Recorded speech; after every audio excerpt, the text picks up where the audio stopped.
سلام كما يصنعوا تفتواتن كبراتن تخطاتلتي ددبي تي في نسعى زدالنا لكم حصرتن واناون زينا تاتزنا لكم قريبنا لنا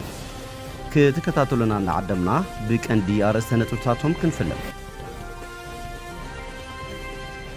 ዕለት 12 ለካቲት 2017 ዓ.ም ወረዳ ሰሓርቲ ጣብያ አዲስ ዓለም ዝተፈጠረ ኩነታት አመልኪቱ ቢሮ ሰላም ጸጥታን ዘውጾ መግለጺ አላው ኮይኑ ኮሌጅ መሰልጠን ሙያን ቴክኒክን ጥላሁን ይግዛው ማጨው በስተፈላለዩ ዓይነታት ሙያ ዘሰልጠኖም 192 ደቂ አንስትዮ ዝርከቦም 326 ተማሃሮ አመሪቁ ኣብ ኤርትራን ደቂ ተባዕትዮን ደቂ አንስትዮን ካብ ሃገር ከይወጹ ዝድር ተወሳኺ መምርሕታት ብምውጹ ኣብ ህዝቢ ሻቅሎት ከም ዝፈጠረ ዝተፈላለዩ ምንጭታት አረጋጊጦም ኣብ አዲስ አበባ ዝተኻየደ ፖለቲካዊ ዘተ ሱዳን ብዘይ ስምምዕ ተበቲኑ ናብ ዝርዝሩ ሰይርና ኣለና ምስዕለታዊ ዜናታት ቢንያም ሓድሽ ሰናይ ምክትታል ዕለት 12 ለካቲት 2017 ዓ.ም ኣብ ወረዳ ሰሓርቲ ጣብያ አዲስ ዓለም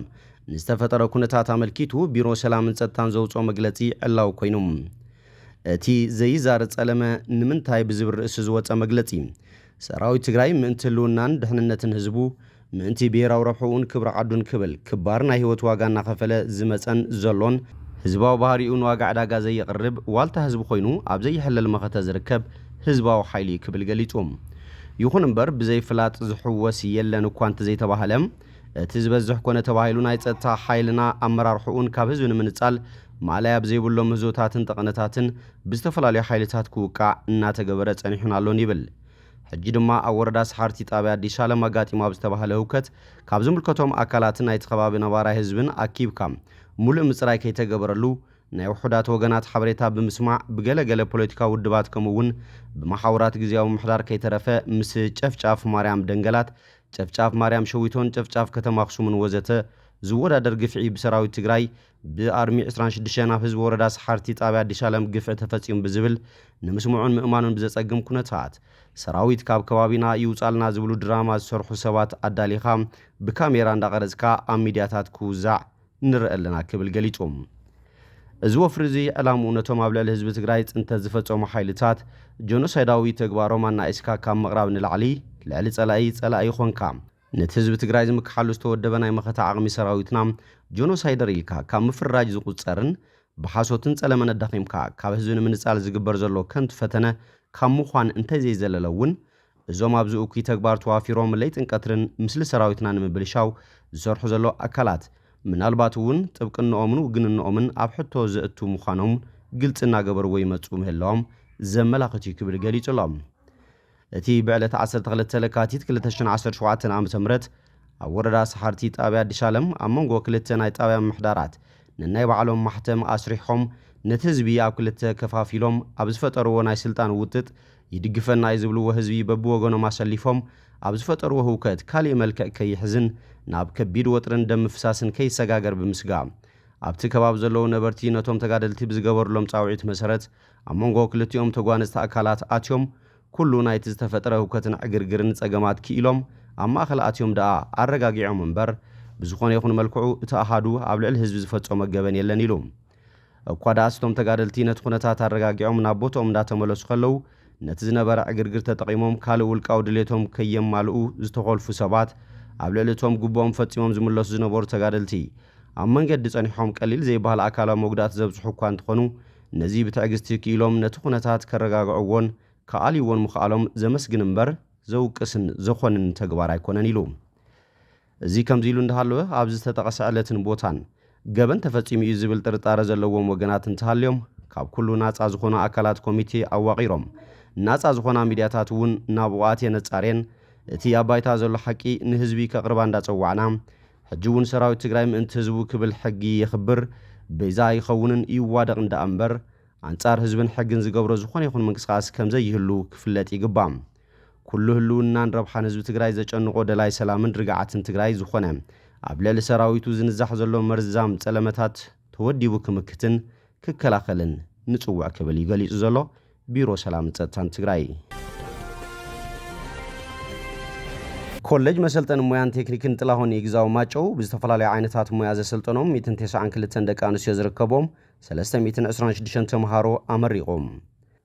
ተመረቕቲ ሕወትን ዳግመንፀትን ትግራይ ንምግሃድ ኣብ ዝግበር ርብርብ መሪሕ ግድኦም ከበርክቱ ድማ ጻውዒት ቀሪቡሎም እዋን ብሰንኪ ሕማም ኮሮና ስዒቡ ብዝተኣወጀ ጽንተታዊ ኩናትን ይህቦ ዝነበረ ግልጋሎት ትምህርትን ስልጠናን ኣቋሪጡ ጸንሐ ኮሌጅ ሙያን ቴክኒክን ጥላሁን ይግዛው ማጨው ስምዕነት ሰላም ፕሪቶሪያ ስዒቡ ብዝተፈጠረ ጅማሮ ሰላም ኣቋሪጾም ጸንሑ ተምሃሩ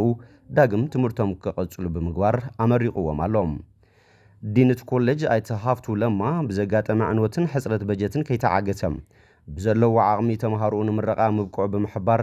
ተመረቕ ተምሃሮ ድማ ብሞዮኦምን ፍልጠቶምን ብኹናት ዝዓነወት ዓዶም ካንጹ ጻውዒት ኣቕሪቦም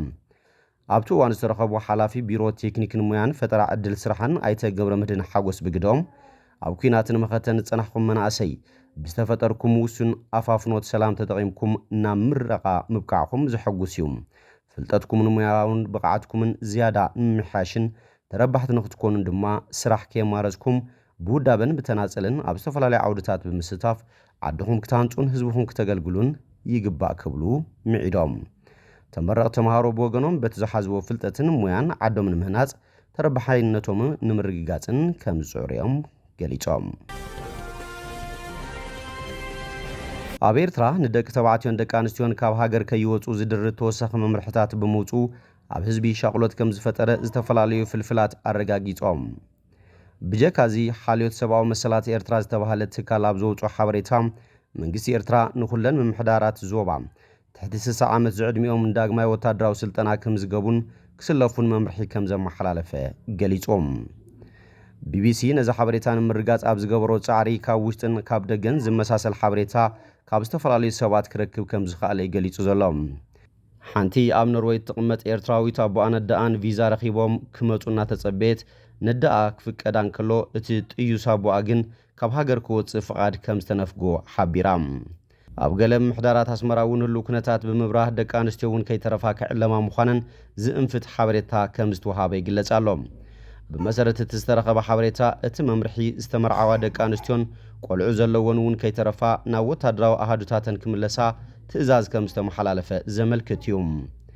ገለ ምንጭታት ከም ዝሕብርዎ እቶም ብኢደ ወነኖም ካብቲ ወታደራዊ ግዴታ ወፂኦም ዝጸንሑ ብዘይ ዝኾነ መቕጻዕቲ ናብ ኣሃዱታቶም ክምለሱ ጻውዒት ከም ዝቐረበሎምን ብዝተፈላለየ ምኽንያታት ኣብ ማእሰርቲ ዝጸንሑ ድማ ናብ መሳርዖም ክምለሱ ይግበር ከም ዘሎን ይገልጾም ብተወሳኺ ትሕቲ 70 ዓመት ዝዕድሚኦም ሰራሕተኛታት መንግስቲ ካብ ሃገር ክወፁ ዘድልዮም ቅድመ ኩነት ከም ዝኸረረ ጥዩሳት ዝነበሩ ትሕቲ 60 ዝዕድሚኦም ድማ ካብ ቤት ጽሕፈት ህዝባዊ ሰራዊት መሰነይታ ደብዳቤ ከምፁ ይግደዱ ከም ዘለው ዝተረኸበ ሓበሬታ ረድዮም ገሊኡ መምርሕታት ዝነበረ ኮይኑ ክሳብ ክንድኡ ይኸርር ከም ዘይነበረ ዝገልጹ ምንጭታት ኣብዚ ሕጂ ግዜ ግና ኣዝዩ ጸኒዑ ከም ዘሎ እዩ ዝሕብሩ ብሕልፊት ደቂ ኣንስትዮ ትሕቲ 50 ዓመት ከይወፃ ዝብል መምርሒ ንህዝቢ ኣብ ዓብዪ ስንባደን ስጋኣትን ከም ዘእትዎ ይንገር ኣሎ ብዙሓት ደቂ ኣንስትዮ ኣደታት ናብ ዱባይ ቱርኪ ኢትዮጵያን ካልኦት ሃገራትን እናተመላለሳ ንኡስ ንግዲ ብምክያድ ስድራ ቤተን ከም ዝኣልያ ዝፍለጥ እዩ ትኬት ቆሪፀን ክገሻ ምስ ነቐላ ከም ዘይፍቀድ ተነጊርዎን ኣብ ምድንጋርን ስንባደን ከም ዝኣተዋ ዝተረኸበ ሓበሬታ እውን ኣመላኺቱ ኣብ ኤርትራ ዓበይቲ ሃገራዊ ውሳነታት ብመገዲ ወግዓዊ ኣዋጃት ምንጋር ደው ካብ ዝብል ዓመታት ኣውፂሩ እዩ ንምእታውን ምውፃእን ምንቅስቓስ ዜጋታት ዝምልከት ብመልክዕ መምርሕታት ዝወፅእ ኮይኑ በቲ ካብ ግዜ ናብ ግዜ እናሓየለ ዝመጽእ ህዝባዊ ምምሕዳራት ኣቢሉ እዩ ኣብ ግብሪ ክውዕል ዝረአ ብእኩብ መንገዲ ዝንገር ዘይኮነ ድማ በብጉዳይካ ምስከድካ ትፈልጦ ምዃኑ ብዙሓት መረረቶም ክገልጹ ጸኒሖም እዮም እዚ ክተት ዝመስል ወፂኡ ዝበሃል ዘሎ መምርሕታት እውን ክገይስ ዝደለየ ወይ ጉዳይ ዘለዎ ዝፈልጦ እምበር ብቓልዕ ዝተኣወጀ ይኮነን ሓልዮት ሰብኣዊ መሰላት ኤርትራ ዝተባሃለ ትካል ተጣባቒ መሰላት ግን እቲ ናብ መምሕዳራት ዝወረደ መምርሕታት ኣብ ተግባር ክውዕል ጀሚሩ ከም ዘሎ እዩ ዝሕብር ኣብ ኣዲስ ኣበባ ኢትዮጵያ ዝቕመጡ ኤርትራውያን እውን ኣብ እዋን ኩናት ትግራይ ምስ ዝነበረ ሃዋህው ብምንጻር ተመሳሳልነት ከም ዝረኸቡሉ እዮም ዝገልጹ ኣብቲ እዋን ኣባላት ዕቑር ሰራዊት ኮይኖም ኣብ ዝተፈላለየ ንጥፈታት ዝጸንሑ ትሕቲ 55 ዝዕድሚኦም ሰብኡት ናብ ግንባራት ውግእ ክኸቱ ጻውዒት ከም ዝቐረበሎም ተገሊጹ ነይሩ እዩ ኣብ ኤርትራ ኣባል ዕቑር ሰራዊት ማለት ንኹሎም ካብ ምዱብ ሰራዊት በብእዋኑ ዝተፋነው ተጋደልትን ኣባላት ሃገራዊ ኣገልግሎትን ዝነበሩ ዘጠቓልል ኮይኑ ኣብ ውልቃውን ሲቪላውን መንግስታዊ ስራሓት ዝተዋፈሩ ክሳብ 70 ዓመት ንዝዕድሚኦም ዜጋታት ዝምልከት ምዃኑ ዝፍለጥ እዩ። እዚ ወፂኡ ዝበሃል ዘሎ መምርሕታት ዝምድና መንግስቲ ኢትዮጵያን ኤርትራን እናላሕለሐ መፅኡ ናብ ኩናት ከይሰጋገር ኣብ ዝፍርሓሉ ዘሎ እዋን ብምዃኑ ኣብ ህዝቢ ሻቁለት ፈጢሩሎም። መንገዲ ኣየር ኢትዮጵያ ንልዕሊ 20 ዓመት ናብ ኤርትራ ቋሪፅዎ ዝነበረ በረራ ብ20 ሓምለ 2018 ቋፅራ ፈረንጂ ዳግማይ ድሕሪ ምጅማሩ ካብ 3 መስከረም 2024 ቋፅራ ፈረንጂ ትሒዙ ዳግማይ ክቋረፅ ከም ዝተወሰነ ዝፍለጥ እዩ። በዓል መዚ ሲቪል አቪዬሽን ኤርትራ ምክንያት መቋረፂኡ ኣብ ልዕሊ ካብ ናብን ኤርትራ ዝንቀሳቐሱ ገያሾ ከውርዶ ዝፀንሐን ዘሎን ዘይንቡር ንግዳዊ ንጥፈታት ምዃኑ እኳ እንተገለጸ ብዙሓት ተንተንቲ ግና ምርኣያ ናይቲ ምትፍናን ዝምድና ናይ ክልቲኦም መንግስታት ምዃኑ ክገልጹ ይስምዑ። ኤምባሲ ኤርትራ በአዲስ አበባ ካብ ብደረጃ አምባሳደር ናብ ደረጃ ቆንስል ክወርድ ግዜ ዘይወሰደ ኮይኑ ኣብ መንጎን ፀንሐ ናይ ቴሌፎን ርክብ ድማ ካብ ዝሓለፈ ጥቅምቲ 2024 ቋፅራ ፈረንጂ ትሒዙ ከም ዝተቋረፀ ዝፍለጥ እዩ። መንግስቲ ኢትዮጵያ ካብ ቀዳማይ ሚኒስትር አብይ አሕመድ አትሒዙ ክሳብ ካልኦት ሰበስልጣን ኢትዮጵያ ኣፍ ደገ ባሕርን ወደብን ከም ዘድልያ ብተደጋጋሚ ክገልጹ ፀኒሖም ብዙሓት ኤርትራውያን ድማ ላዕላውነት ሃገር ዝጥሕስ ብምባል ብዝተፈላለየ መንገዲ ቁጥዖም ክገልጹ ተራእዮም። መንግስቲ ኤርትራ ግን መግለፂ ክህብ ኣይተራእየን። እንተኾነ ንፈለማ እዋን ከም መራሒ ሃገር ናብ ኤርትራ ዝበፅሐ ግብፃዊ ፕሬዚዳንት ዓብዱልፈታሕ አልሲሲ ፕሬዚዳንት ሶማሊያ ሐሰን ሼክ መሐሙድን ፕሬዚዳንት ኤርትራ ኢሳያስ አፈወርቅን ብ10 ጥቅምቲ 2024 ብዛዕባ ሶማሊያ ሱዳንን ጸጥታ ቀይሕ ባሕርን ብሰፊሕ ተዘራሪቦምን ስሉሳዊ ስምምዕ ፈሪሞምን እዮም። እዚ ስምምዕ እዚ ከም ግብረ መልሲ ናይቲ ኢትዮጵያ ዘለዓለቶ ጉዳይ ባሕርን ስምምዕ ተጠቃምነት ወደብ ኣብ ሶማሊላንድ እንተኣሳሲሩ ከም ዝረአ ተንተንቲ ፖለቲካ ምብራቕ አፍሪቃ ክገልጹ ጸኒሖም እዮም። ኣብ ተሓሳስ ምስ ቴሌቪዥን ኤርትራ ቃለ መሕተት ዘካየደ ፕሬዚዳንት ኢሳያስ አፈወርቂ ነዚ ኣባህላታት ብምንጻግ ዝግበር ኪዳናትን ርክባትን ኣብዚ ዞባ ርግኣት ንምፍጣር ጥራዩ ክብል ገሊጹ ነይሩ። ኣብዚ ቀረባ መዓልታት ፕሬዚዳንት ኢትዮጵያ ነበር ሙላቱ ተሾመ ኣብ ቀርኒ አፍሪቃ ካልእ ግጭት ንምውጋድ ስጉምቲ ምውሳድ ግዚኡ ሕጂ ብዝብል ኣብ አልጀዚራ ኣብ ዘቕረቦ ጽሑፍ ፕሬዚዳንት ኢሳያስ አፈወርቂ ኣብ ሰሜን ኢትዮጵያ ግጭት ንምውላዕ ይሰርሓሎ ክብል ወቂሱ እዩ። እቲ መራሒ ኢትዮጵያ ነበር እቲ ኣብ መንጎ ህወሓትን ማእከላይ መንግስቲ ኢትዮጵያ ንዝተፈጠረ ግጭት ንፕሬዚዳንት ኢሳያስ ኢዱ ከእቱ ዕድል ከም ዝፈጠረሉ ድማ ከሲሱ። ነዚ ስዒቡ ሚኒስትር ዜና ኤርትራ የማነ ገብረ መስቀል ናይ ሓሶት መጠንቀቕታ ብምባል ኣብ ኤክስ ተሪር ግብረ መልሲ ጽሒፉ። እቲ ደረቐኛ ክሲ ንናይ ኩናት ድሌት ኢትዮጵያ ንምኽዋልን ምምኽናይን ዝዓለመይ ክብል ገሊጽዎ። ሓይልታት ኤርትራ ብዕድመ ኢትዮጵያ ኣብቲ ኩናት ከም ዝተጸንበሩ ድሕሪ ምግላጽ ኢትዮጵያ ኣብ ልዕሊ ሃገሩ ዘሕፍርን ዘይሞራላውን ናይ ድሕሪት መውጋእቲ ተካይድ ምህላዋ ነቒፉ። ሚኒስትር የማነ ገብረ መስቀል ነቲ ብወገን ቀዳማይ ሚኒስትር አብይ አሕመድ ክቐርብ ዝጸንሐ ኣፍሪ ደገ ባሕርን ወደባትን ናይ ምርካብ መግለጽታት እውን ሽፉን ምትኹታኹ ክብል ገሊጽዎም። ኢትዮጵያ ምንጭ ናይቲ ኣብቲ ዞባ ተፈጢሩ ዘሎ ዝተፈላለየ ጸገማት ምዃና ዝነቐፈ እቲ መግለጺ ንኤርትራ ገንሸል ንምግባር ፍታሕ ከም ዘይኮነ ይገልጽ። ሓደ ካብ ላዕለዎት መራሕቲ ህዝባዊ ግንባር ዝነበረ ኣምባሳደር ዓብደላ ኣደም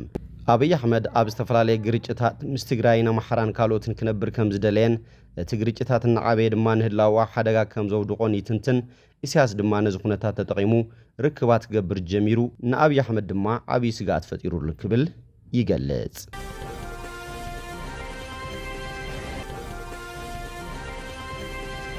እምበር ከስፍትዋትን ክቡራትን ተኸታተልቲ ደደቢት ቲቪ ንሰዓ ዘዳልናልኩም ዜናታት ነዚኦም ይመስሉ። ስለትምክታልኩም ኣመስጊና ብኻልኦት ክሳብ ንራኸብ ሰሰማይ ንዓኹም።